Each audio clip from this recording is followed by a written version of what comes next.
Inheritance میں بھی حق دیا۔ آئیے آگے بڑھتے ہیں، اپنے عنوان کی طرف چلتا ہوں۔ یہ تو تھا پچھلے زمانوں میں کیا ہوا اور لوگ کیا سوچتے ہیں۔ چلیے اسلام میں بیٹی کی کیا عظمت ہے، اسلام میں بیٹی کا کیا مقام ہے۔ اسلام سے پہلے تو ہم نے دیکھ لیا، اور قرآن میں اللہ رب العزت نے بھی اس بات کو دہرایا کئی مقامات پر کہ جب تم میں سے کسی ایک کو بیٹی کی پیدائش کی خوشخبری دی جاتی ہے تو اس کا منہ کالا ہو جاتا ہے، ہاں وہ پریشان ہو جاتا ہے، کیوں تو اس کو کیا خبر دے دی گئی، بیٹی کی پیدائش کی۔ میں ایک سوال کرتا ہوں، دنیا میں تو ابن آدم کا، ٹھیک ہے، انسانوں کا مزاج ایسا ہے، کیسا مزاج ہے؟ اگر سوال کروں مرغے ہونا مرغیاں ہونا، نہیں بھائی صاحب مرغیاں ہونا، مرغے لے کے کیا کرتے، ایک بھی کافی، انڈے ہونا نا۔ بکرے ہونا بکریاں ہونا، ارے بھائی ایک بھی کافی، بکریاں چاہیے۔ بھینس ہونا ہیلے ہونا، نہیں بھائی بھینس ہونا ہم کو ضرورت نہیں زیادہ ہیلوں کی۔ تو ساری چیزیں جتنی جنس دنیا میں پائی جاتی ہے اس کا مؤنث پسند کیا جاتا ہے۔ بڑی افسوس کی بات ہے، انسان اپنے ہی اندر مذکر کو پسند کرتا ہے، مؤنث کو نہیں پسند کرتا ہے، سبحان اللہ۔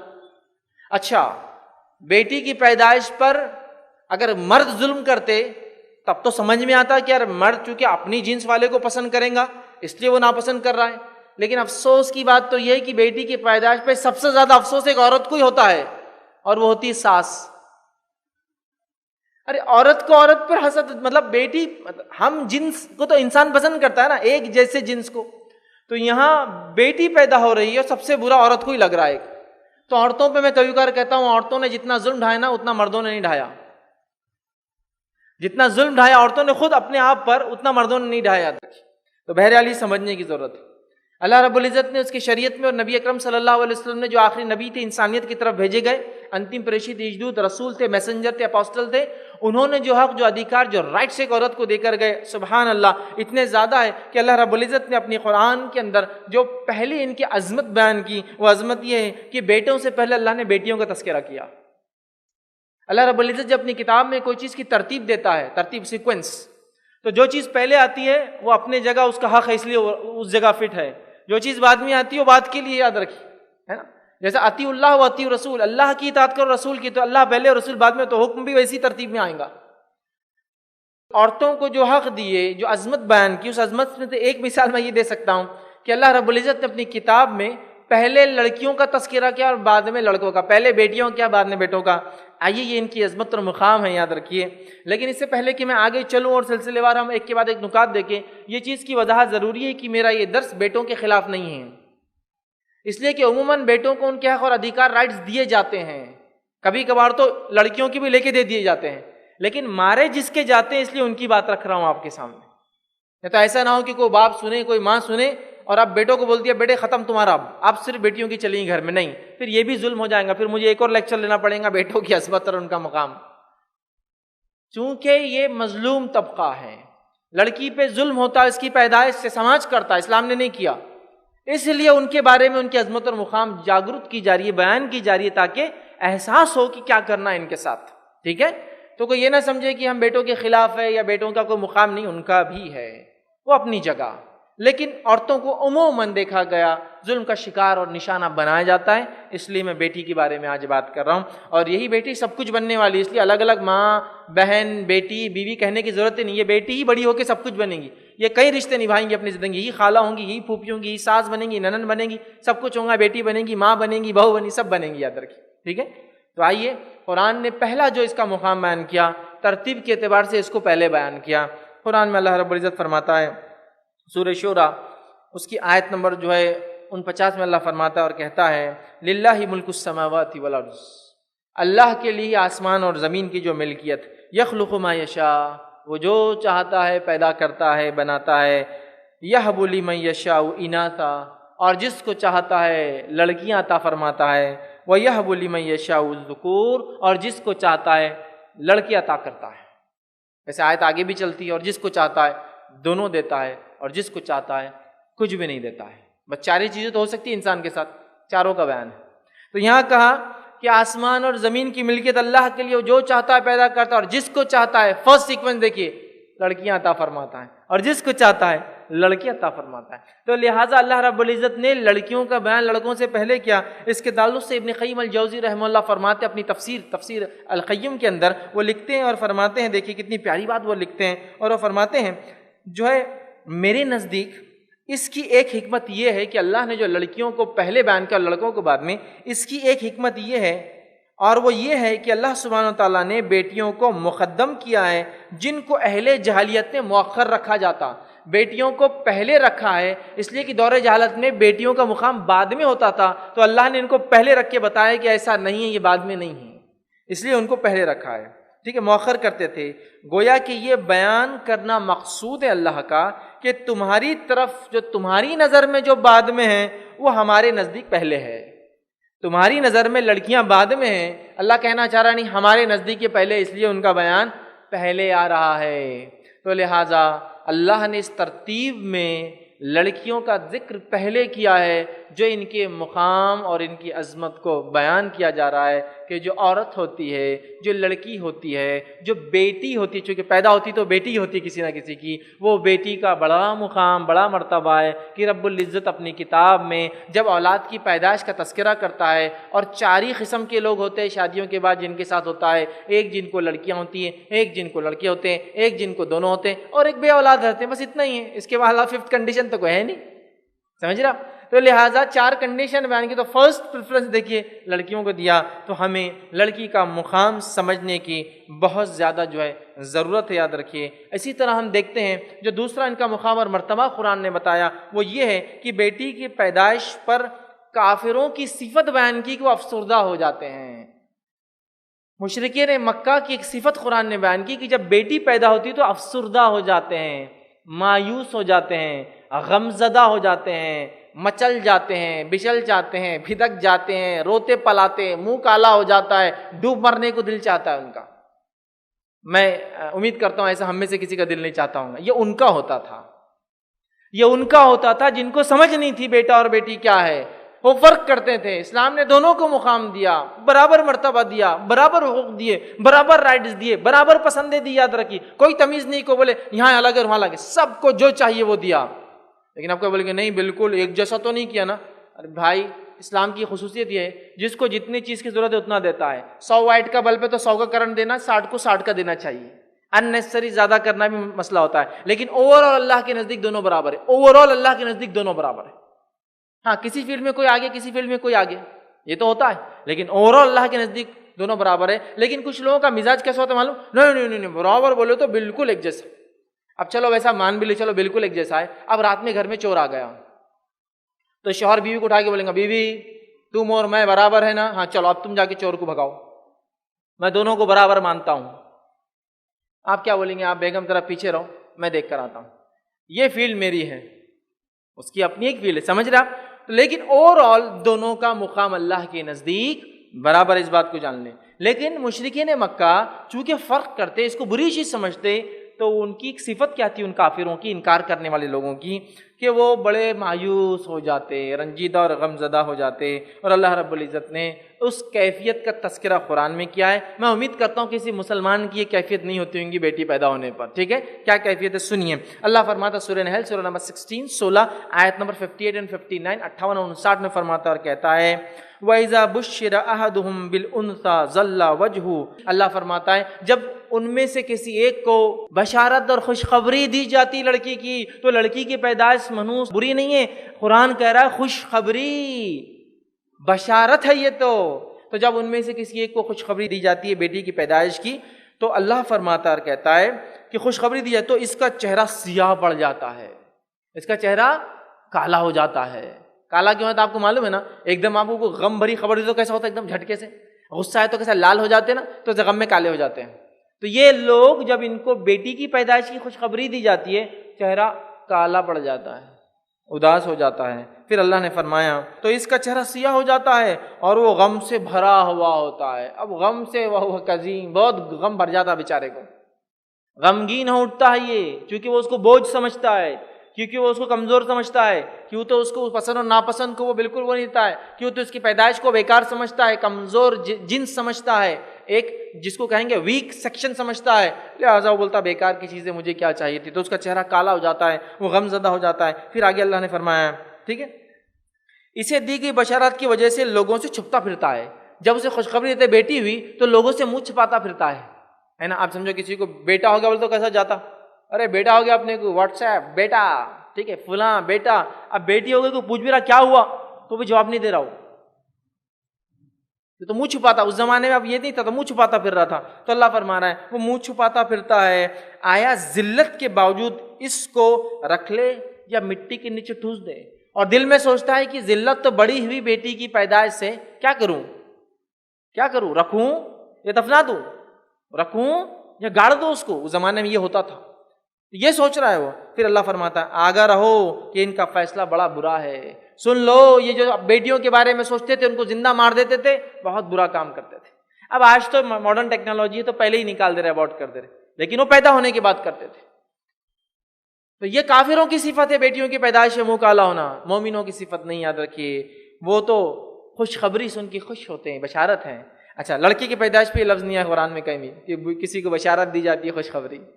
تو دیکھیے لڑکی کا مقام اور مرتبہ دیکھیے، اور کافروں کے منہ سیاہ ہوتے ہیں، مومن تو اس کو بشارت لیتے ہیں، خوشخبری لیتے، کیوں نہ ہو اس کے فضائل، اس کی عظمت، اس کا مقام ہی ایسا ہے۔ ابھی آگے آئیں گا انشاءاللہ، کے بعد ایک حوالہ رکھوں گا جب بات سمجھ میں آئیں گی، ٹھیک ہے۔ تو بیٹی کی پیدائش پہ ان کا چہرہ کالا ہو جاتا ہے، یاد رکھیے، ٹھیک ہے۔ بیٹیوں کی پیدائش پر خفا ہونا یہ جاہلانہ رسم ہے، یاد رکھیے، بیٹیوں کی پیدائش پہ خفا ہونا یہ جاہلانہ رسم ہے، عادت ہے، یاد رکھیے۔ اور اللہ تعالیٰ نے اپنے اس کلام میں، قرآن میں مذمت کی اس کی، کہا کہ ان کا چہرہ کالا ہو جاتا ہے، غم سے بھر جاتے ہیں، یہ بالکل غلط ہے۔ امام احمد بن حنبل رحمہ اللہ جب کسی کو بیٹی کی خبر سنتے کہ اس کو بیٹی پیدا ہوئی ہے تو یہ کہا کرتے تھے اور فرماتے تھے انبیاء علیہ الصلوۃ والسلام بیٹیوں کے باپ تھے۔ سنتے کسی کے پاس کی بیٹی ہوئی ہے تو اس کو کیا بولتے، گھبرانا مت، غم مت کرنا، انبیاء بیٹیوں کے باپ تھے، انبیاء علیہ الصلوۃ والسلام بیٹیوں کے باپ تھے، اور کیوں نہ ہو، رسول اللہ صلی اللہ علیہ وسلم کو آپ دیکھیے بیٹیاں تھیں 4 ہے نا۔ تو انبیاء علیہ الصلوۃ والسلام بیٹیوں کے باپ تھے، تو اللہ نے تجھے تو وہی عطا کیا جو اپنے نبیوں کو بھی عطا کیا، اور نبیوں کو اللہ کوئی زحمت عطا نہیں کر سکتا، وہ نعمت تھی بیٹیاں، تو سمجھنے کی ضرورت ہے۔ تو وہ خوشخبری دیتے تھے اور پھر فرمایا کرتے تھے بے شک بیٹیوں کے متعلق جو کچھ قرآن و سنت میں آیا ہے وہ تجھے معلوم ہے نا، مطلب قرآن و سنت میں بیٹیوں کا جو مقام ہے تجھے معلوم ہی ہے نا۔ انبیاء جو ہے بیٹیوں کے والد ہوا کرتے تھے، اور قرآن و سنت میں ان کے بارے میں جو کچھ آئے تو جانتا ہے، مطلب غم مت کر، برا مت مان، یہ مت سوچ کہ وارث تو نہیں ہوا میرے کو پیدا، یہ مت سوچ کہ میرا کام کون آگے لے کے بڑھیں گا، ارے تجھے بشارت دی گئی، بیٹی دی گئی، یاد رکھیے یہ انبیاؤں کو عطا کی گئی نعمتیں، اور تو جانتا ہے قرآن و سنت میں ان کے بارے میں کیا باتیں آئی، یاد رکھیے۔ اسی طرح جو ہے بیٹی اور بیٹے دونوں کی پیدائش پر آپ اگر دینا چاہتے ہیں مبارکباد تو دونوں کی دے یا دونوں کی نہ دے، اس لیے کہ یہ بھی ناانصافی ہوں گی کہ بیٹی پیدا ہو تو مبارکباد نہ دی جائے اور بیٹا ہو تو دیا جائے، چونکہ مشرکین مکہ غم میں ڈوب جاتے تھے، ہم تو غم نہیں کرتے ہیں، لہٰذا اگر ہم کو کسی کی خبر آئے بیٹی ہو یا بیٹا ہو دونوں پر مبارکباد دے یا پھر دونوں پہ نہ دے۔ یہ تو ناانصافی ہوں گی کہ ایک انسان بیٹی کی پیدائش مبارکباد نہ دے اور بیٹے کی دے۔ دور جہالت میں آپ کو پتا ہے مشرکین مکہ بیٹوں کی پیدائش مبارکباد دیتے اور بیٹی کی موت پہ مبارکباد دیا کرتے تھے، معلوم، جب مر جاتی تو بولتے بہت اچھا مبارک ہو تم، اور بیٹوں کی پیدائش میں مبارکباد دیتے تھے۔ یہ بھی ظلم ہوگا کہ اب آپ دونوں میں تمیز کریں، دونوں کی پیدائش پہ مجھے خبر آئی کسی کی بیٹی یا بیٹے کی، دونوں کی دے یا تو مت دے۔ یہ نہیں کہ بیٹا ہو تو آپ بھی کرو، ہو میرے بھائی کو بیٹا ہوا مبارکباد دوں گا، میری بہن کو بیٹا ہوا، ارے بیٹی ہو گئی کہ آپ جان دو چھوڑو، نہیں دونوں کو دیں۔ بلکہ میں تو اپنے الفاظ میں یہ بھی کہتا ہوں بہت سی بار، دونوں کی پیدائش پہ مٹھائی بھی ایک جیسی ہونا چاہیے، ہلکی اور مہنگی مٹھائی سے آپ ڈیفرینشیٹ نہیں کر سکتے بیٹا اور بیٹی کے اندر، یہ تمیز آپ بچپن سے نہیں کر سکتے ان کی پیدائش پہ کہ بیٹا پیدا ہوا تو مہنگے قسم کے لڈو اچھے اچھے پیڑے بانٹے جائے اور بیٹی ہوئی تو بندی جلیبی بھیج دو بنا کے۔ میٹھا تو دونوں میں بھی سمجھتا ہوں، لیکن ایک مہنگا میٹھا ہے اور ایک سستا میٹھا نہیں، یہ فرق اور تمیز نہیں کر سکتے آپ، یہ ناانصافی ہوں گی، اس کی پیدائش سے آپ ناانصافی کر رہے ہیں کہ ایک کے لیے مہنگی مٹھائی اور دوسرے کے لیے سستی والی دے رہے ہیں۔ برابر دیجیے، مبارکباد برابر، خوشی برابر، مٹھائی برابر، جو کچھ کرتے ہیں دونوں کے لیے برابر کیجیے۔ جب شریعت نے فرق نہیں کیا تو تم اور میں کون ہوتے فرق کرنے والے اس کے اندر؟ اس بات کو ہم ذہن نشین کر لے، یاد رکھیں۔ تیسری ان کی فضیلت، عظمت اور مقام بیٹی کا وہ کیا ہے کہ بیٹیوں کو ناپسند کرنے کی ممانعت ہے، بیٹیوں کو ناپسند کرنے کی ممانعت ہے، اور بیٹیاں پیار کرنے والیاں ہوتی ہے، ٹھیک ہے، اور بیش قیمتی ہوتی ہے، حدیث سے فرمایا گیا بیٹیاں پیار کرنے والی اور بیش قیمتی ہوتی ہے، اور ان کے تعلق سے یاد رکھیے ناپسند کرنے کی ممانعت آئی ہے کہ ایسا نہ کیا کرو، پسند کیا کرو ان کو۔ آئیے حدیث کے اندر الفاظ اس طرح سے امام طبرانی نے اور مسند احمد میں روایت آتی ہے کہ عقبہ بن عامر رضی اللہ عنہ فرماتے اور کہتے ہیں کہ رسول اللہ صلی اللہ علیہ وسلم فرمایا کہا بیٹیوں کو ناپسند نہ کرو، مطلب ان کو پسند کرو، ناپسند نہ کرو۔ بہت سی بار باپ کو دیکھا گیا گھر میں داخل ہو رہا ہے، بیٹی بھی کھڑی بیٹا بھی کھڑا، باہر سفر سے آئے، پہلے بیٹے کو گود میں اٹھاتا، نہیں، پھر دونوں ہے تو دونوں کو اٹھائے، یا پھر جو بڑا ہے اس سے شروع کرے پھر چھوٹے کی طرف جائے، یا پھر جو چھوٹا ہے نہ سمجھ اس سے چالو کر کے بڑے کی طرف، لیکن یہ ناانصافی نہ ہو۔ نبی اکرم صلی اللہ علیہ وسلم تو یہاں تک دیکھا کہ ایک صحابی کے پاس ایک ان کا بیٹا آیا، انہوں نے اس کو خوب پیار کیا اور ان کی بیٹی کو نہیں کیا، تو آپ نے کہا یہ ناانصافی ہے، دونوں کو کرتا، دونوں کو پیار کرتا، دونوں کو چومتا، ایک کو چوما تم نے صرف لڑکے کو، لڑکی کو بھی کرتے، ٹھیک ہے، تو لہٰذا ان کو ناپسند نہ کرو۔ بہت سے لوگ بولتے نا کیا میں پہلے ہی مصیبت میں ڈوبا تھا اور اللہ نے تجھے دے دیا مجھے، خیر میں تیرے کو کر تو لوں گا تیرا کچھ نہ کچھ بیٹا، لیکن بڑا بوجھ ہے تو میرے لیے۔ اب وہ بیچاری بچپن سے مینٹل ٹارچر میں زندگی گزارتی کہ میں باپ پہ بوجھوں، باپ پہ بوجھوں، باپ پہ بوجھوں، وہ بھی سوچتی بس جہاں دے دے اٹھا کے دے دے بھیا، بس نکل جاؤں اس گھر سے، بوجھ ہوں نا میں سب کے لیے۔ نہیں، کبھی برا مت لگنے دیجیے ان کا، یاد رکھیے ناپسند مت کیجیے ان کو۔ پھر آگے فرمایا کیونکہ یقیناً وہ تو پیار کرنے والیاں اور قیمتی چیز ہے۔ بیٹی کو ناپسند مت کرو کیوں تو یقیناً وہ پیار کرنے والیاں اور بڑی قیمتی چیز ہے، اور اس کی مثال وہی باپ سمجھ سکتا ہے جو بوڑھا ہو چکا ہے، جس کو اگر 10 بچے بھی ہوں گے، لڑکے ہوں گے اور ایک لڑکی ہوں گی نا، وہ 10 بچے سے بازو سوتے ہوں گے، بازو کے روم میں ہوں گے اپنی بیویوں کے ساتھ، باپ بیمار ہے، ماں بیمار ہے، خیال نہیں ہوں گا، لیکن ملکوں دور سے بیٹی کا فون برابر آتا ہوں گا، ابا کیسے ہے آج، امی آپ کیسے، ملکوں دور سے فون کریں گی برابر، وہ پیار کرنے والیاں ہوتی ہے، ٹھیک ہے۔ اسی طرح بڑی قیمتی چیز ہوتی ہے، اور یہ بات سمجھ ابھی زمانے میں کبھی آدمی نہیں سمجھتا کہ وہ کتنا پیار کرنے والیاں ہوتی ہیں۔ ایک صاحب کو میں نے دیکھا جو بیٹیوں کو سخت ناپسند کرتے تھے، ان کو بیٹیاں اللہ نے بہت دی، بیٹے بھی تھے لیکن بیٹیوں کو شادی بیاہ کرو، سنبھالو ان کو، پالو، پھر دے دو کسی کے حوالے، وہ ناپسند کرتے تھے۔ اب ہوا یہ کہ ایک دن پڑوس میں کسی کا انتقال ہو گیا، اب یہ بڑے حضرت پریشان کہ وہ بوڑھے آدمی کو نہلایا دھلایا کفنایا گیا اور لے جا کے دفنا دیے، کسی ایک کا آنسو بہانے کی بھی خبر نہیں آئی، ہوتا ہے نا تھوڑا رونے کی آواز آتی ہے پڑوس میں، تو انہوں نے پوچھ لیا اپنی بہو سے کہ بہو کیا بات ہے، پڑوس سے وہ جو حضرت مر گئے رونے کی آواز نہیں آئی، تو بہو بھی بڑی ہوشیار تھی اور معلوم ہے حضرت کو بیٹیاں پسند نہیں ہیں، تو اس نے جواب دی پڑوس والوں کو بیٹی نہیں تھی پورے بہویں، اور بہویں روتی نہیں سسر کے مرنے پر، وہ بیٹیاں ہی آنسو بہاتی ہیں، تو بڑے متاثر ہو گئے کہ صحیح بات ہے بیٹیاں ہی روتی ہیں، بیٹے کہاں روتے ہیں، بہویں کہاں روتی ہیں۔ میں یہ نہیں کہہ رہا ہوں بہویں اور بیٹے نہیں روتے، کچھ کرتے ہوں گے، لیکن وہ غم جو بیٹیوں کو ہوتا ہے، وہ جو اور غم کیوں ہوتا ہے، ان کی محبت کی وجہ سے۔ تو آپ سے فرما رہے وہ بہت محبت کرنے والیاں ہوتی ہیں اور قیمتی چیز ہوتی ہے، اور قیمتی چیز کا فائدہ بھی بہت زیادہ ہوتا ہے دنیا میں بھی اور آخرت میں، یہ بات بھی سمجھنے کی ضرورت ہے، سمجھ رہے بات کو؟ تو لہٰذا آپ صلی اللہ علیہ وسلم نے ان کو ناپسند کرنے سے منع کیا، پیار کرنے والیاں ہوتی ہے جو دنیا میں ہم دیکھتے بھی ہیں، اور بیش قیمتی ہوتی ہے یہ بیان کیا، اور واقعی میں وہ پیار کرنے والیاں ہوتی ہیں۔ اور کیا مثال دوں، بیٹی سے بڑھ کر مثال دیتا ہوں، ہم میں سے اکثر لوگ دادی کے دلار کو یاد کرتے ہیں اگر دادی گزر گئی ہے تو، اگر زندہ ہے تو دادی بولے تو دادی ہے، پھر چونکہ ماں سے زیادہ خیال دادی کو رہتا، پوتے پاتیوں کا ہوتا ہی نہیں ہوتا۔ بچہ گر گیا تو ماں تو صرف بولتی بیٹے اٹھ جاؤ، دادی کا کیا حال ہوتا ادھر سے، کیسا گرا بہو میرا بچہ اور میری بچی، تو بہو بھی کانپ جاتی ہے، ارے باہ بڑی بھی کو معلوم ہو گیا اب کیا کرتی کہ میرا حال، اس کو اس سے زیادہ پیار ہے۔ تو دادی کا دلار چاہیے ہم سب کو، نانی کا دلار چاہیے ہو، نانی کے پاس تو کیا عزت رہتی بچوں کی، ہے نا، جب چلے جاتے نانی گھر تو پورے بادشاہ بن جاتے بچے، کہ تمہارے داماد کے بچے بول کے ہاتھ نہیں لگاتے، بڑا لاڑ پیار پھولوں کے ساتھ رکھتے ہو۔ تو نانی کا دلار چاہیے، دادی کا پیار چاہیے، خالہ کا پیار چاہیے، پھوپھی کا پیار چاہیے، ماں کا پیار چاہیے، لیکن پیدائش کے بیٹی نہیں چاہیے۔ تو جب یہ پیدا نہیں ہوں گی تو پھر ماں کیسے بنیں گی، پھوپھی کیسا بنیں گی، خالہ کیسا بنیں گی، نانی کیسا بنیں گی، دادی کیسا بنیں گی، بتاؤ؟ یہ پیار تو سب کا ہونا، لیکن پیدا نہیں ہونا اس نے۔ یہی بچی پیدا ہوں گی تو کل دادی بنیں گی، کل ماں بنیں گی، کل بھوبھی بنیں گی، کل خالہ بنیں گی، تو پیار تو سب کا ہونا لیکن پیدا نہیں ہونا اس نے۔ اصول تو دیکھیے آپ، اصول تو دیکھیے، کوئی ایسا انسان ہے جو بولتا نہیں ماں کی محبت تو میرے کو ہونا ہی نہیں، جن کی چلے گئی وہ ترس رہے ہیں کہ مل جائے واپس تو کیا ہی بات ہے نا۔ دادی ہے تو بولے اس کا پیار چاہیے، دادی چلے گا، میرا خیال رکھنے والا کوئی نہیں، نانی ہے اس کی اپنی محبت ہے، خالاؤں کی اپنی محبت ہے، پھوپھیوں کی اپنی محبت ہے، بھتیجوں کے لیے، بھانجوں کی، عجیب ہے، لیکن پیدا نہیں ہونے دیتے۔ یہی بچی تو بڑی ہوگی کسی کی خالہ پھوپھی ہے نا، سب کچھ بنیں گی، تو بہرحال سمجھیے اس کو، یہ بڑی محبت کرنے والیاں، اور یہ جو ہے بڑی قیمتی چیز ہوتی ہے، یاد رکھیے، ٹھیک ہے۔ اسی طرح جو ہے پانچویں چیز ان کی فضیلت میں جو بیان ہوتا ہے، جو ان کا مقام اور درجہ بتاتا ہے اسلام میں، وہ یہ ہے نیک بیٹیوں کا ثواب، اور نیک بیٹیاں اور امید میں بیٹوں سے بہتر ہونا ہے۔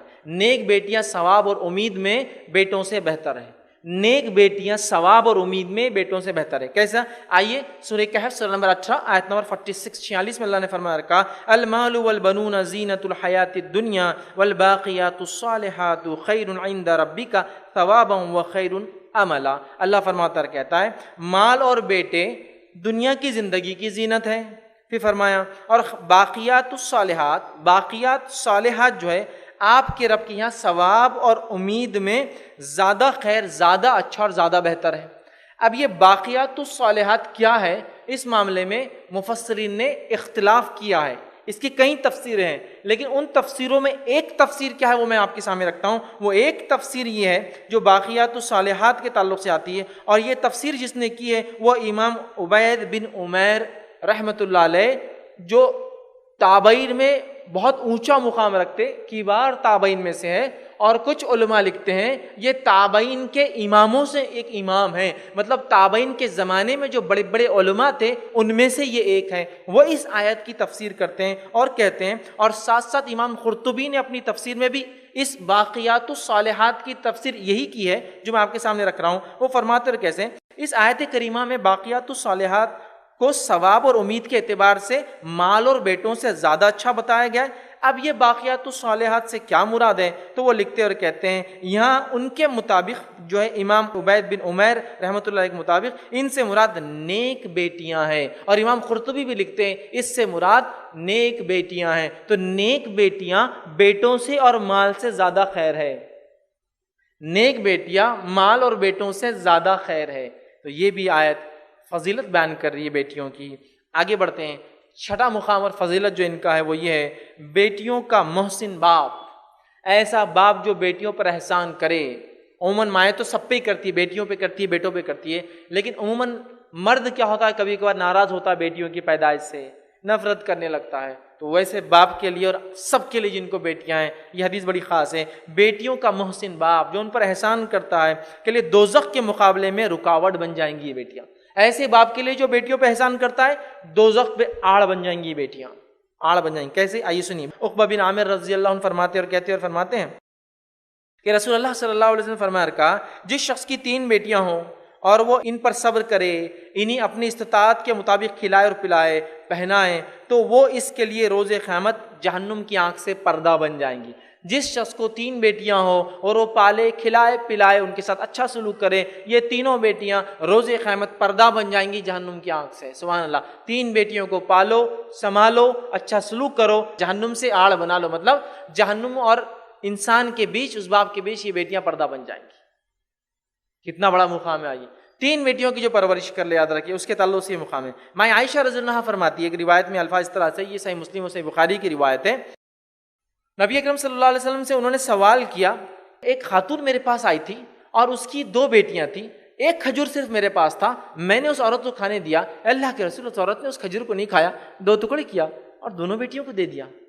مجھے بڑا تعجب ہوا، حضرت عائشہ رضی اللہ عنہا کو تعجب ہوا، وہ خود بھوکی عورت تھی۔ تو نبی اکرم صلی اللہ علیہ وسلم فرمایا، عائشہ کہ تم تعجب کرتی ہو اس عورت کے اوپر جس نے عمل کیا، جس شخص کو ان بیٹیوں میں سے کسی چیز کے ساتھ آزمائش میں ڈالا گیا اور اس نے ان کے ساتھ احسان کیا تو اس کے لیے جہنم کی آنکھ کے مقابلے میں آڑ بن جائیں گی۔ اس ماں کے لیے بھی وہ آڑے بیٹیاں، اس باپ کے لیے بھی آڑے بیٹیاں 3، جس کو وہ پالے، سنبھالے، اچھا سلوک کرے، اچھا برتاؤ کرے، یاد رکھیے۔ اسی طرح 7ویں فضیلت یہ ہے بیٹیوں کا اپنے محسن باپ کو جنت میں داخل کروانا۔ ایک تو ہے جہنم سے آڑ بن جانا، ایک تو ہو گیا جنت میں لے جانا، بیٹیوں کی پرورش کرنے والا باپ جنت میں جائیں گا۔ آئیے اس تعلق سے بھی حدیث سن لیجیے، آداب المفرد میں امام بخاری رحمہ اللہ نے اس حدیث کو نقل کیا۔ حدیث کے الفاظ اس طرح سے، کوئی شخص ایسا نہیں کہ اس کے یہاں 2 بیٹیاں ہوں اور دونوں جب تک اس کے ساتھ رہیں، ابھی پہلی حدیث 3 کی ہوگی اس لیے میں 3 والی نہیں رکھی، اب سیدھا 2 پر آ گیا ہوں، اس میں 3 کے بھی الفاظ والی حدیث ہے، لیکن میں 2 والی بیان کر رہا ہوں چونکہ 3 کی میں پچھلے اس میں بیان کر چکا ہوں. ٹھیک ہے. تو آپ سم فرما رہے ہیں کوئی شخص ایسا نہیں کہ اس کی یہاں 2 بیٹیاں پیدا ہو اور وہ دونوں جب تک اس کے ساتھ رہیں یا وہ ان کے ساتھ رہے، یا تو بیٹیاں ساتھ رہے مطلب بیٹیاں زندہ ہو، یا باپ مر گیا پھر سمجھ وہ رہے یا یہ رہے، جب تک ساتھ رہے ان کے ساتھ احسان کرتا رہے مگر وہ دونوں اس کو جنت میں داخل کروا دیں گے. جب تک رہے اچھا سلوک کرے تو وہ دونوں اس کو جنت میں لے کے چلے جائیں گے. 3 بیٹیوں کے ساتھ اچھا سلوک کرو، جہنم سے آڑ بنا لو. 2 بیٹیوں کے ساتھ جب تک تمہارے ساتھ ہے، یا تو تم زندہ ہو یا تو ان کے نکاح تک وہ تمہارے ساتھ ہے، یا ان کی موت تک اچھا سلوک کرو، جنت میں جانے کا پروانہ لے لو، ٹکٹ لے لو، یہیں سے جنت میں لے جانے کا ذریعہ بن جائیں گی دونوں. ٹھیک ہے. مسند احمد کے اندر ایک روایت میں یہ الفاظ ہے، جابر رضی اللہ عنہ بیان کرتے اور فرماتے ہیں، ٹھیک ہے، وہ فرماتے اور کہتے ہیں کہ جس شخص کی 3 بیٹیاں ہوں وہ انہیں جگہ مہیا کرے اور اچھے سے رکھے، ان پر شفقت کرے، رحم کرے، اچھا سلوک کرے اور ان کی کفالت کرے، ان پر خرچ کرے، تو یقینی طور پر اس کے لیے جنت واجب ہو جاتی ہے. وہ 2 لے جائیں گی اور 3 واجب کر دیں گی. جنت اس باپ کے لیے، ان والدین کے لیے واجب ہو جاتی ہے. ایک شخص اٹھا اور کہ اللہ کے رسول صلی اللہ علیہ وسلم 2 کے بارے میں کیا کہتے ہیں آپ؟ شاید ان کو 2 لڑکیاں نہیں ہوں. تو کہا 2 بھی جائیں گی لے کر جنت، جنت واجب ہو گئی. صحابہ کہتے ہیں اگر اللہ کے رسول صلی اللہ علیہ وسلم سے، بعض صحابہ کا ایسا خیال ہے، حدیث میں الفاظ نہیں ہے، خیال ہے کہ اگر ایک کے بارے میں بھی کوشچن ہوتا نا تو ریپلائی سیم ہوتا تو، لیکن اس حدیث میں ایک کے بارے میں سوال نہیں. ٹھیک ہے. اسی طرح مسند احمد کے اندر ایک روایت ہے، ابو ہریرہ رضی اللہ عنہ فرماتے اور کہتے ہیں نبی اکرم صلی اللہ علیہ وسلم سے روایت کرتے ہیں جس شخص کی جو ہے 3 بیٹیاں ہوں اور ان کی شدت، سختی اور خوشی پر جو وہ صبر کرے، مطلب ان کی تکلیف جو ان کے پالنے میں، تربیت میں ہوتی ہے اس کو برداشت کرے، صبر کرے، تو اللہ تعالیٰ ان بیٹیوں کی اس شفقت کی وجہ سے جنت میں اس شخص کو داخل کر دیں گا. کسی نے سوال کیا اللہ کے رسول صلی اللہ علیہ وسلم اگر 2 ہو تو کہا 2 پر بھی. پھر ایک شخص اور اٹھا اور کہا 1 ہو تو کہا 1 پر بھی. اس حدیث میں 1 کے الفاظ بھی. تو 3 ہو تو بھی جنت، 2 ہو تو بھی جنت، اور 1 ہو تو بھی جنت. کیا مقام ہے بیٹی کا، کیا مرتبہ ہے. اور بہت سارے لوگ افسوس کی بات ہے غمزدہ ہوتے بیٹی کی پیدائش پر. ارے شرم کرو، جنت کے پروانے مل رہے ہیں، جہنم سے آڑ بننے والی چیز ہے. ان کی تربیت کرو، تعلیم دو، خرچ کرو، محبت کرو، اچھے سے رکھو، نکاح کرو، دیکھو پھر آخرت میں کیا ملے گا. 8واں ان کا مقام جو قرآن و حدیث میں ملتا ہے وہ یہ ہے بیٹیوں کا. 2 بیٹیوں کے سرپرست کو روز قیامت رفاقت نبوی صلی اللہ علیہ وسلم ملیں. 2 بیٹیوں کے ساتھ جو اچھا سلوک کرے گا، تعلیم تربیت دے گا، نکاح کر دے گا، وہ رسول اللہ صلی اللہ علیہ وسلم کے ساتھ جنت میں رہیں گا. صرف جہنم سے آڑ نہیں بن رہی ہے بیٹیاں، صرف جنت میں جانے کا ذریعہ نہیں بن رہی ہے، جنت میں جانے کے بعد نبیوں کے سردار کی رفاقت کا وجہ بن رہی ہے. حدیث کے الفاظ سنیے. آپ صلی اللہ علیہ وسلم فرمایا، صحیح مسلم کی روایت ہے، جس شخص نے 2 بیٹیوں کو بلوغت تک، بالغ ہونے تک پرورش کی، تربیت کی، ٹھیک ہے، وہ قیامت کے دن آئے گا کہ وہ اور میں اس طرح سے رہیں گے. حدیث میں اس طرح سے، اور آپ صلی اللہ علیہ وسلم نے 2 انگلیوں سے اشارہ کیا، اس طرح رہیں گے. جیسے انگلیاں نزدیک ہوتی نا، اس طرح رہیں گے، اس طرح رہیں گے. مطلب وہ اور میں اس طرح رہیں گے، بہت قریب، بالکل پڑوس نہیں لیکن بہت قریب. مطلب کچھ محلوں کے پڑوس میں ہونا بھی اعزاز ہوتا ہے. اگر محلوں میں نہ بھی رہے تو ان کے پڑوس میں رہنا بھی اعزاز ہوتا ہے نا. تو انبیاؤں کے پڑوس میں رہنا بھی اعزاز ہے. سمجھ رہے آپ؟ تو بہرحال وہ اور میں قریب ہوں گے جو 2 بیٹیوں کی پرورش کرے بالغ ہونے تک، مطلب شادی ہونے تک. ٹھیک ہے. اسی طرح 9ویں، 10ویں اور 11ویں فضیلت ایک ہی حدیث کے اندر آتی ہے. وہ کیا سنیے، جو ہے بیٹیوں کے لیے ایثار کرنے والی والدہ کے لیے جنت واجب ہے. چونکہ والد کا میں 3 حدیث رکھ چکا، والدہ کی رکھ رہا ہوں. بیٹیوں کے لیے ایثار اور قربانی دینے والی والدہ کے لیے جہنم سے آزادی ہے. بیٹیوں کے لیے ایثار اور قربانی کرنے والی والدہ کے لیے رحمت الہی ہے.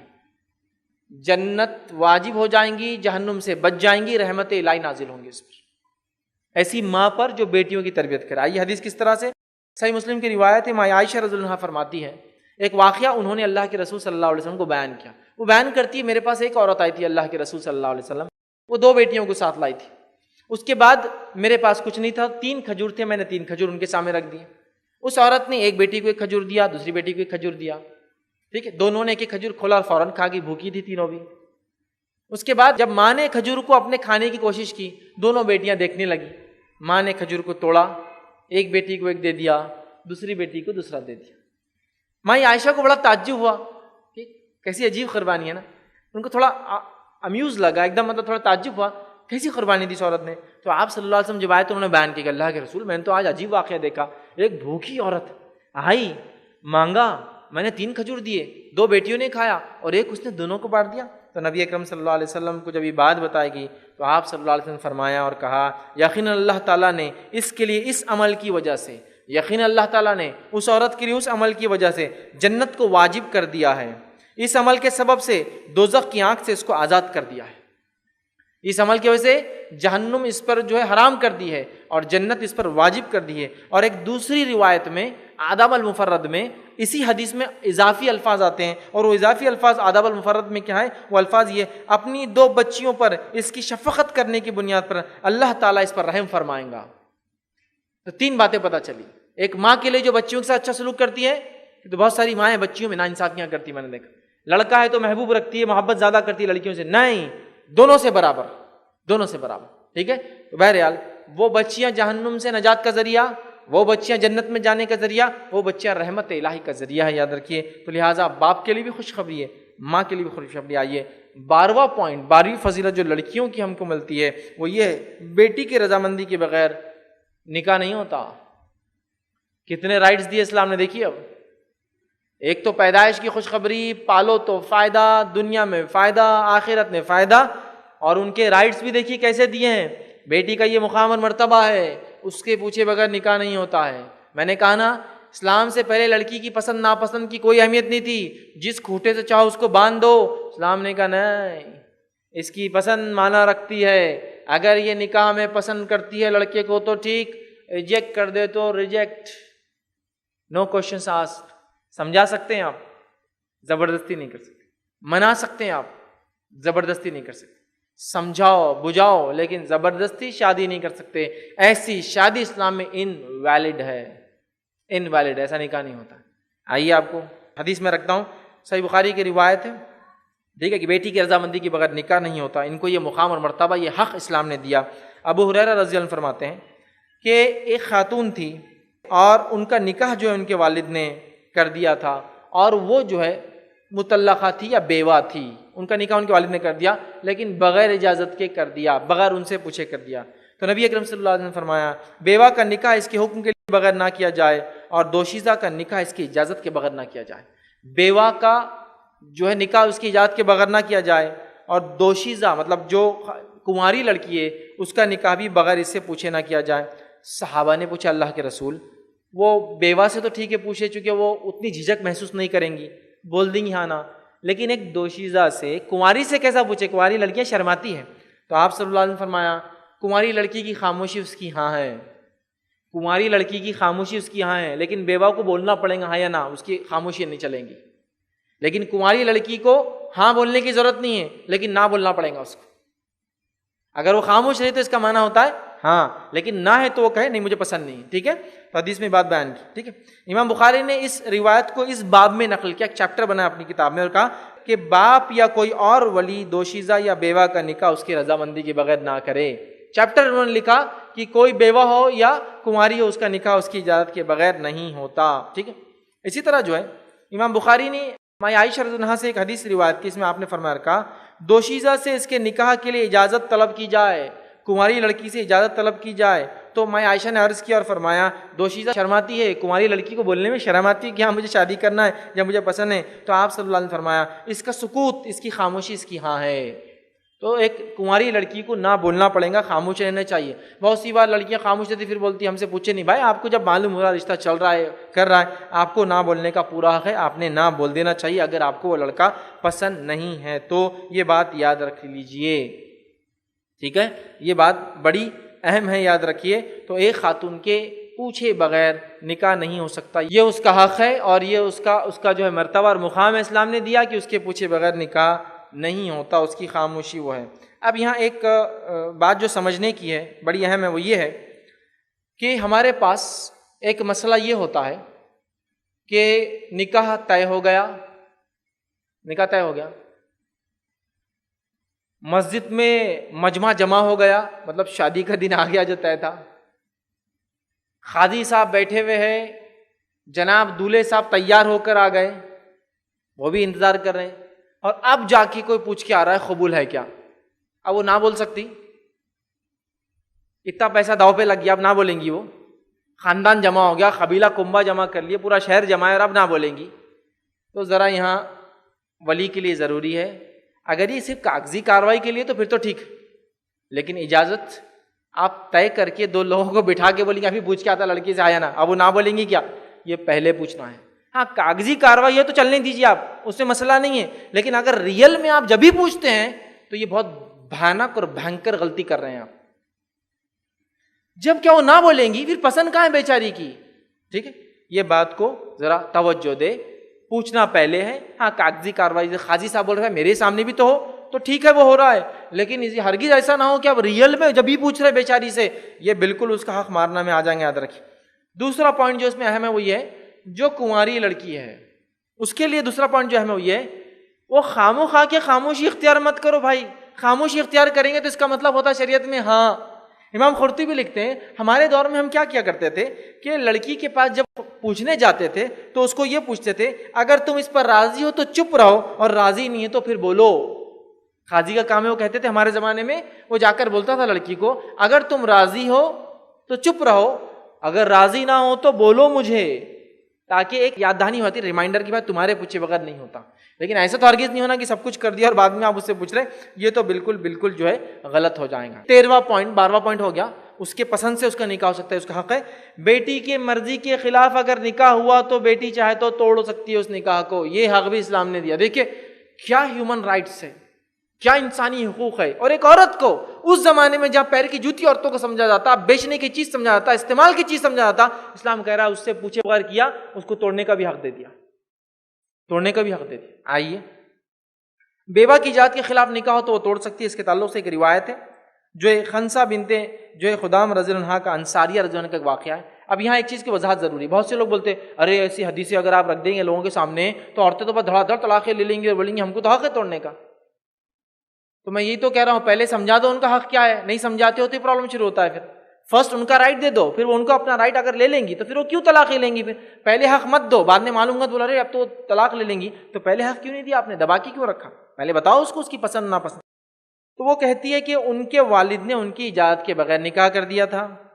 انہوں نے نبی اکرم صلی اللہ علیہ وسلم کی خدمت میں حاضر ہوئی اور کہا اللہ کے رسول صلی اللہ علیہ وسلم، صحیح بخاری کی روایت، میرے والد نے میرے اجازت کے بغیر میرا نکاح کر دیا۔ آپ صلی اللہ علیہ وسلم نے نکاح کو فسخ کر دیا، نکاح کو فسخ کر دیا، ختم کر دیا، طلاق دلا دی۔ کیسے رائٹ سے دیکھیے آپ، غور کیجیے۔ اس میں ایک اور چیز پتہ چلتی ہے، اسلام میں بیوہ دوسری شادی کر سکتی ہے، نہ صرف کر سکتی ہے، پسند سے کر سکتی ہے، پہلی بھی اور دوسری بھی۔ بہت ساری جگہ تو ایک بار عورت بیوہ ہوگی بیچاری تو سیکنڈ میرج کا سوال ہی نہیں ہے۔ اسلام میں سیکنڈ میرج بھی ہے، فرسٹ بھی پرمیشن کے ساتھ، اور سیکنڈ تو وربل پرمیشن کے ساتھ۔ فرسٹ میں تو اس کی خاموشی چل جائیں گی چونکہ کنواری تھی، سیکنڈ میں تو اس کو بولنا پڑے گا۔ ماشاءاللہ کیا رائٹس، یہ ہیومن رائٹس، یہ وومنس رائٹ ہے، یاد رکھیں، ٹھیک ہے۔ اسی طرح ایک لڑکی تھی، خاتون تھی، صحابیہ تھی، جن کے والد نے ان کا نکاح ان سے پوچھے بغیر کر دیا اور وہ کنواری تھی۔ وہ آئی اور کہا اللہ کے رسول صلی اللہ علیہ وسلم، میرے والد نے میری اجازت کے بغیر میرا نکاح کر دیا۔ تو نبی اکرم صلی اللہ علیہ وسلم نے اس کو اختیار دیا، چاہے تو رہے چاہے تو میں نکاح توڑ دیتا ہوں۔ اس کو اختیار دیا، رائٹ دیا، چاہے تو رہے چاہے تو میں تیرا نکاح توڑ دیتا ہوں۔ اب یہاں ایک پوائنٹ جو کہ سمجھنا ضروری ہے وہ یہ ہے، والد یا ولی، والد ولی ہوتا ہے، والد نہ ہونے کی شکل میں چاچا، دادا، نانا، ماموں، کوئی بھی اس کا محرم ولی ہو سکتا ہے۔ تو ولی کا یہ کام ہے کہ بیٹی یا اس کی ولایت میں جو لڑکی ہے ماتحت، اس کے نکاح کرنے سے پہلے اس سے اجازت لے۔ ہمارے پاس ہوتا ہے کہ اجازت نہیں لیتے اور بولتے اس کو سمجھتا نہیں، چھوٹی ہے، نہ سمجھ ہے، اس کو کیا سمجھیں گا، اتنے مشکل سے تو رشتہ آیا تھا، اب یہ بھی چھوڑ دیں گے تو پھر کیسا ہوگا، اس سے اچھا اور کام ملے گا اس لیے میں نے کر دیا۔ نہیں، آپ اس کو مناؤ، سمجھاؤ، لیکن آپ اس کی اجازت کے بعد کر نہیں سکتے۔ یہ بات بھی سن لو، آپ سمجھاؤ، مناؤ، بہت اچھا ہے، ٹائم دو، وقت لو لڑکے والوں سے، لیکن آپ زبردستی نہیں کر سکتے چاہے رشتہ کتنا ہی اچھا ہو، ٹھیک ہے۔ آئیے ایک واقعہ سن لیجئے۔ واقعہ ہے عبداللہ ابن عمر رضی اللہ عنہ کا۔ عبداللہ بن عمر رضی اللہ عنہ کیا مقام رکھتے ہیں صحابہ میں، آپ سب جانتے ہیں، یہ صحابہ کے مفتیوں میں سے ایک مفتی ہے۔ صحابہ کرام میں جو 10 بڑے بڑے صحابہ تھے جن کو مفتی مانا جاتا ہے ان کے دور کا، ان میں سے یہ بھی ایک ہے۔ کئی بڑے بڑے فقہ انہی سے چلتے ہیں، انہی کی رائے کو لیا جاتا ہے نا۔ بہت بڑے فقیہ الامت کا لقب رکھتے ہیں۔ انہوں نے ایک خاتون کو رشتہ بھیجا جن کے والد کا انتقال ہو چکا تھا اور ان کے چچا کی کفالت میں تھی۔ چچا نے کہا عبداللہ ابن عمر سے زیادہ کیا اچھا آئیں گا، نکاح کر دیا۔ بھتیجی کو بڑی ناراضگی ہوئی، اس نے اپنی والدہ سے کہا کہ چچا جو میرے ولی ہے انہوں نے اس طرح سے میرا نکاح کر دیا اور مجھے نہیں کرنا تھا عبداللہ سے۔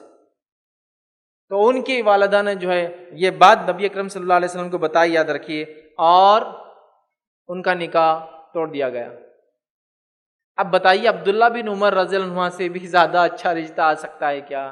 لیکن لڑکی کو پسند نہیں ہے، ولی نے چاہیے تھا کہ سمجھائے، ولی نے سمجھایا نہیں اور خود سے ڈیسیجن لے لیا، ڈیسیجن نہیں مانا گیا۔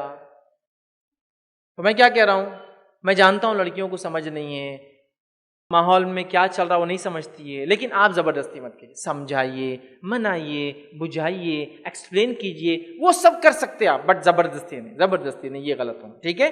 چلیے آگے بڑھتے ہیں۔ زبردستی نہیں ہوں گی، ایکسپلین آپ کر سکتے ہیں۔ یہاں ایک اور وضاحت ضروری ہے، وہ وضاحت کیا ہے؟ لڑکی بھی یہ سن لے کہ بغیر والد کی اجازت کے وہ بھی نکاح نہیں کر سکتی ہے، یہ دو طرفہ معاملہ ہے۔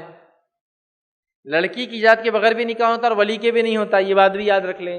نبی اکرم صلی اللہ علیہ وسلم فرماتے ہیں، حدیث کے الفاظ اس طرح سے ہے، یہ جو مسند احمد کی روایت ہے کہ لا نکاح الا بولی، اس کا نکاح نہیں جس میں ولی نہیں، ولی کے بغیر بھی نکاح نہیں۔ تو پتہ چلا باپ بھی راضی ہو یا ولی بھی راضی ہو اور لڑکی بھی راضی ہو یا بیٹی بھی راضی ہو، دونوں کی رضامندی کے ساتھ میوچل انڈرسٹینڈنگ سے باپ یہ کہہ سکتا ہے دیکھو یہ لڑکا اچھا ہے بول رہا مطلب وہ راضی ہے، تم کیا کہتی ہو بیٹا، سمجھو، وقت لو، سمے لو، اپنا آرام سے سوچو، ڈیسیجن لو۔ پھر بیٹی کہہ رہی ہے اچھا ٹھیک ہے والد صاحب نے جو سمجھایا مجھے سمجھ میں آیا، میں چاہتی ہوں ٹھیک ہے، یا کہتے نہیں مجھے سمجھ میں نہیں آ رہا میں نہیں چاہتی ہوں۔ پھر ہاں والد کہہ سکتا بہت اچھا رشتہ ہے بیٹے، چلو اور انتظار کریں گے، تھوڑے دن اور رک کے جواب دیں گے، یہ ہو سکتا ہے، لیکن مجھے اچھا لگ رہا تم کو کرنا ہوگا، تم کو کون اختیار دیا پسند ناپسند کا، مت کیجیے۔ اس کے بعد ہوتا کیا ہے، زبردست شادی ہوتی زندگی بھر کشمکش، ایسا نہیں ہونا چاہیے۔ تو دو طرفہ معاملہ ہے۔ 14 پوائنٹ جو عورت لڑکی کا مقام عظمت اسلام میں بتاتی ہے وہ یہ ہے کہ اگر تحفہ دے باپ یا ماں اپنے بچوں کو تو لڑکا اور لڑکی، بیٹا اور بیٹی دونوں کو برابر دینا ضروری ہے۔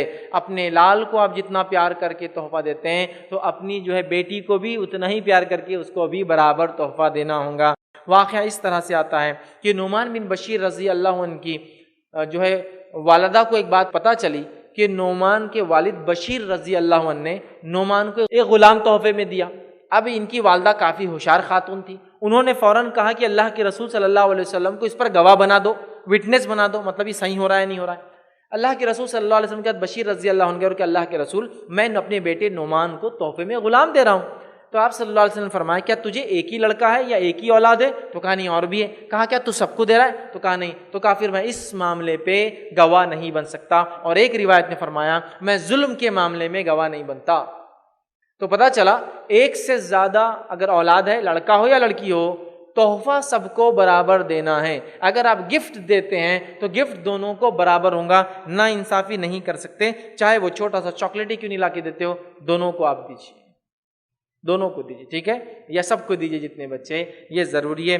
ہاں کسی ایک سے آپ کی خاص محبت ہو سکتی ہے اولاد میں سے، لیکن محبت آپ کو ناانصافی پہ آمد نہ کرے، تحفے تحائف وراثت کے معاملے ہیں وہ سب کو برابر ہے، ٹھیک ہے۔ 15 اور آخری پوائنٹ کہ بیٹی کا عظمت اور مقام اسلام میں کیا ہے، اور اس کا ایک حق بھی، رائٹ بھی ہے کہ باپ اور ماں کے مرنے کے بعد بیٹی کو جو انہیریٹنس میں، وراثت میں حصہ ملتا ہے، اور اس کو علم الفرائض کہتے ہیں، یہ دینا فرض ہے ایک مومن کے لیے۔ لیکن یہ ایک عجیب بات ہے، مسلم سماج میں بیٹیوں کا حق نہیں دیا جاتا ہے، وراثت میں خاص طور سے۔ زندگی میں دو تو برابر دو، مرنے کے بعد دو تو جس طرح سے شریعت نے بتایا، لیکن ہے الحمدللہ اسلام کے علاوہ لڑکی کو وراثت میں حصہ نہیں ہے، یاد رکھیے۔ یہ اسلام کی خوبی ہے جو عورتوں کا اس نے حق دیا، ان کو انہیریٹنس میں پارٹ بنا دیا۔ سورہ نساء اٹھا لیجئے، سورہ 4 آیت نمبر 11 اللہ نے فرمایا کہ اللہ تعالیٰ تمہیں تمہاری اولاد کے بارے میں تاکیدی حکم دیتا ہے، مرد کے لیے 2 عورتوں کے حصے کے برابر ہے۔ تو پتہ چلا عورت کا بھی حصہ ہے، اور عورت کے حصے سے مرد کا حصہ کتنا ہے بتایا گیا، مرد کے مقابلے میں عورت کو کتنا نہیں بتایا گیا۔ عورت کے مقابلے میں مرد کو کتنا بتایا گیا. تو جو کوانٹٹی آف میجر ہے وراثت کو تقسیم کرنے کا وہ لڑکے سے نہیں ہے, وہ بھی لڑکی سے ہے. لڑکی کے اتنے کے برابر لڑکے کو اتنا دو, تو پتا چلا میجرمنٹ بھی لڑکی سے کیا گیا یہاں پہ. سمجھ رہے ہیں بات کو؟ تو وراثت میں اس کا حصہ ہے.